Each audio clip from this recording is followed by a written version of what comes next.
आइए जानते हैं झारखंड की 25 फटाफट बड़ी खबरों को केवल 10 मिनट में। साथ ही आज के इस वीडियो में हम लोग जानेंगे पीएम आवास, सहारा पैसा वापस, वृद्धा पेंशन मैया योजना, मौसम समाचार, पीएम किसान योजना, सब कुछ आज के इस वीडियो में जानेंगे। तो वीडियो को एक लाइक कर दीजिए और चैनल को सब्सक्राइब कर लीजिए, क्योंकि आपको यहाँ पर हमेशा महत्वपूर्ण खबरें मिलती हैं।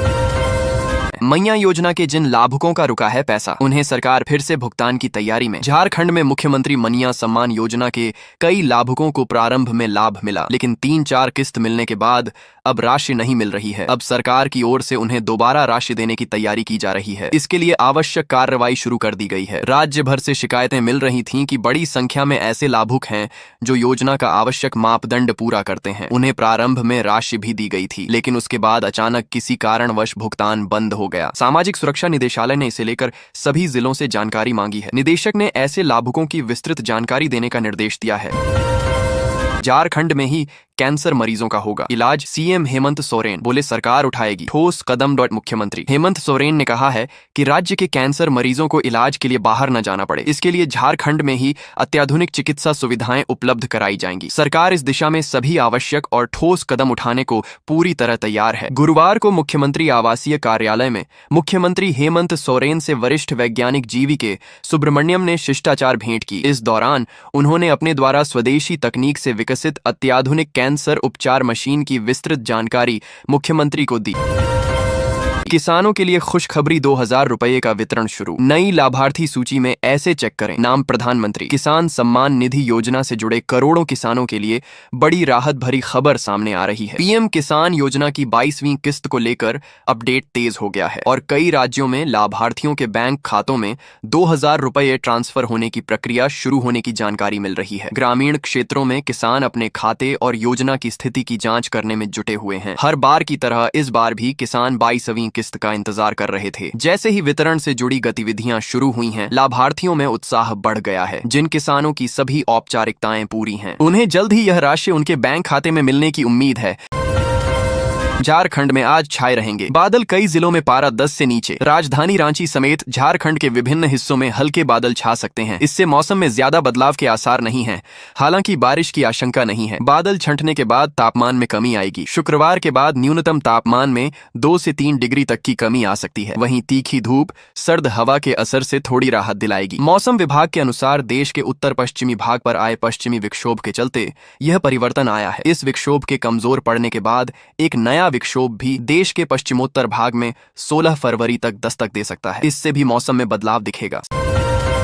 60 से 75 उम्र वालों के लिए बड़ी खुशखबरी मिलेंगे। खास लाभ देश के करोड़ों बुजुर्गों के लिए राहत भरी खबर लेकर आया है। 60 वर्ष से 75 वर्ष और उससे अधिक आयु के वरिष्ठ नागरिकों के लिए सरकार ने कई महत्वपूर्ण फैसले लागू किए हैं, जिनका सीधा असर उनकी रोजमर्रा की जिंदगी पर पड़ेगा। बढ़ती महंगाई, स्वास्थ्य खर्च और आय की अनिश्चितता के बीच यह अपडेट बुजुर्गों को आर्थिक और सामाजिक सुरक्षा देने की दिशा में बड़ा कदम माना जा रहा है। खास बात यह है कि इन बदलावों का लाभ मध्यम वर्ग और ग्रामीण क्षेत्रों के वरिष्ठ नागरिकों को भी मिलेगा। सरकार ने वर्ष 2026 के लिए वरिष्ठ नागरिकों से जुड़े टैक्स, स्वास्थ्य और पेंशन नियमों में सुधार किया है। फिक्स डिपॉजिट पर टैक्स कटौती की सीमा बढ़ाई गई है, जिससे ब्याज आय पर ज्यादा राहत मिलेगी। सरकारी अस्पतालों में इलाज के दौरान प्राथमिकता सुविधा लागू की गई है। इसके साथ ही पेंशन योजनाओं को मजबूत करते हुए समय पर भुगतान सुनिश्चित करने की व्यवस्था की जा रही है।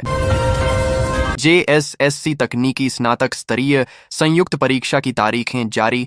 झारखंड कर्मचारी चयन आयोग .JSSC ने तकनीकी विशिष्ट योग्यताधारी स्नातक स्तरीय संयुक्त प्रतियोगिता परीक्षा 2023 की तारीखों की घोषणा कर दी है। आयोग के अनुसार पेपर 1 और पेपर 2 की परीक्षा 15 से 21 फरवरी तक होगी। वहीं पेपर 3 की परीक्षा 24 फरवरी से 2 मार्च 2026 तक आयोजित की जाएगी। अभ्यर्थी 13 फरवरी से आयोग की आधिकारिक वेबसाइट पर जाकर अपना एडमिट कार्ड डाउनलोड कर सकेंगे। एडमिट कार्ड डाउनलोड करने के लिए अपना रजिस्ट्रेशन नंबर और डेट ऑफ बर्थ डालना होगा।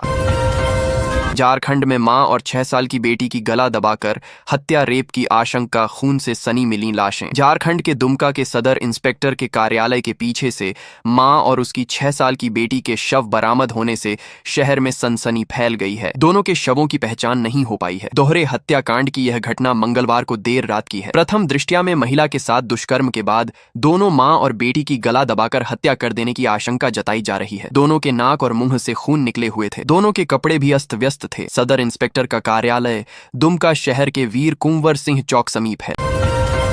झारखंड कांग्रेस की बड़ी कार्रवाई, नगर निकाय चुनाव में 12 बागी उम्मीदवारों को पार्टी से किया सस्पेंड। झारखंड प्रदेश कांग्रेस कमेटी के निर्देश पर नगर निकाय चुनाव में पार्टी समर्थित उम्मीदवारों के खिलाफ मैदान में डटे प्रत्याशियों के खिलाफ कड़ी कार्रवाई की गई है। गुरुवार तक कांग्रेस के 1 दर्जन बागी उम्मीदवारों को संबंधित जिलों के पदाधिकारियों ने निलंबित कर दिया है। इसके पूर्व इन सभी को कारण बताओ नोटिस दिया गया था। निलंबित होने वाले नेताओं में गिरिडीह से 2 उम्मीदवार हैं। पंकज सागर और जुगेश्वर महथा बोकारो स्थित चास नगर निगम के बागी उम्मीदवार, सुल्तान अहमद मानगो नगर निगम पूर्वी सिंहभूम की जेबा खान शामिल हैं। झारखंड में बिजली चोरी पर कड़ा प्रहार, 119 टीमों की सघन छापामारी, 1185 FIR दर्ज। झारखंड बिजली वितरण निगम लिमिटेड ने बिजली चोरी पर अंकुश लगाने के लिए 10 और 11 फरवरी को राज्यव्यापी सघन छापेमारी अभियान चलाया। सुबह 8 बजे से शाम 6 बजे तक चले इस अभियान में मुख्यालय स्तर से गठित 119 टीमों ने सभी सर्किलों में एक साथ कार्रवाई की। अभियान के दौरान स्थानीय पुलिस बल का भी सहयोग लिया गया। निगम द्वारा जारी प्रतिवेदन के अनुसार कुल 8,359 परिसरों की जांच की गई, जिनमें 1,185 मामलों में विद्युत ऊर्जा की चोरी पकड़ी गई। संबंधित उपभोक्ताओं के विरुद्ध भारतीय विद्युत अधिनियम 2003 की विभिन्न धाराओं के तहत प्राथमिकी दर्ज कराई गई है।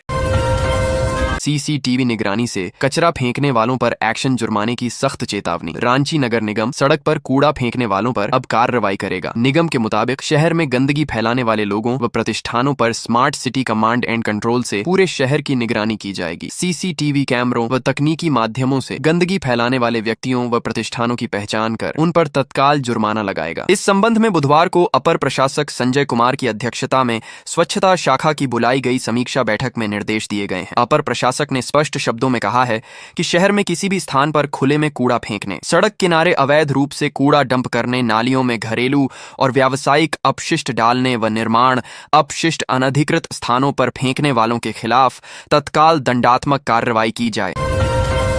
झारखंड में SIR को लेकर अपडेट, मुख्य निर्वाचन पदाधिकारी ने वोटर लिस्ट वेरिफिकेशन पर जारी किए निर्देश। मुख्य निर्वाचन पदाधिकारी के रवि कुमार ने राज्य के विभिन्न जिलों के उप निर्वाचन पदाधिकारियों को SIR को लेकर दस्तावेज के सत्यापन में तेजी लाने के निर्देश दिए हैं। उन्होंने कहा कि विभिन्न राज्यों में मतदाता सूची के गहन पुनरीक्षण का कार्य चल रहा है। इस क्रम में अन्य राज्यों में झारखंड से संबंधित मतदाताओं के सत्यापन के लिए दस्तावेज भेजे जा रहे हैं। उन्होंने कहा कि मतदाताओं के सत्यापन के लिए भेजे जा रहे दस्तावेज का त्वरित रूप से सत्यापन कराते हुए प्रतिवेदन संबंधित राज्य को समय भेजना सुनिश्चित करें। मुख्य निर्वाचन पदाधिकारी गुरुवार को निर्वाचन सदन से सभी जिलों के उप निर्वाचन पदाधिकारी के साथ वर्चुअल मोड में बैठक कर रहे थे।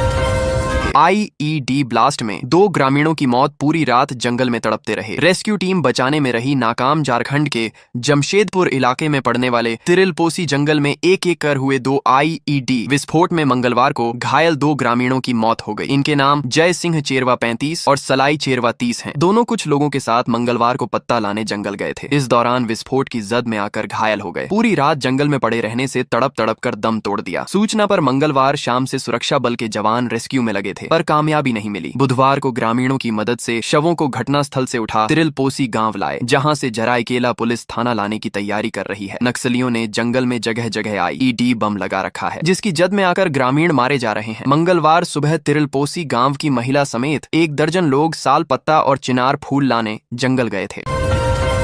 गिरिडीह में 2 दिन से लापता है बच्चा, सड्डी DHक पर उतरे। परिजन पुलिस ने तेज की जांच। गिरिडीह जिले के धनवार थाना क्षेत्र अंतर्गत मायाराम टोला से 12 वर्षीय बच्चा लापता है। बालक 2 दिनों से लापता है। ऐसे में परिजन परेशान हैं। परिजनों और ग्रामीणों ने बच्चे की जल्द बरामदगी के लिए सड्डी DHक जाम किया। जाम की सूचना मिलने पर थाना प्रभारी मौके पर पहुंचे और लोगों को समझाया कि पुलिस पूरी तरह से बालक को ढूंढने का प्रयास कर रही है। दरअसल धनवार थाना इलाके के मायानगर टोला निवासी लक्ष्मण दास का 12 वर्षीय बेटा आयुष कुमार 10 फरवरी की शाम स्कूल से वापस घर आया था। वह घर के पीछे खेलने गया था लेकिन वापस नहीं लौटा। अंधेरा होने के बाद आयुष की खोजबीन शुरू हुई। उसके दोस्तों से बात की गई लेकिन कुछ पता नहीं चला। इसके बाद रिश्तेदारों से संपर्क किया गया लेकिन पता नहीं चल सका।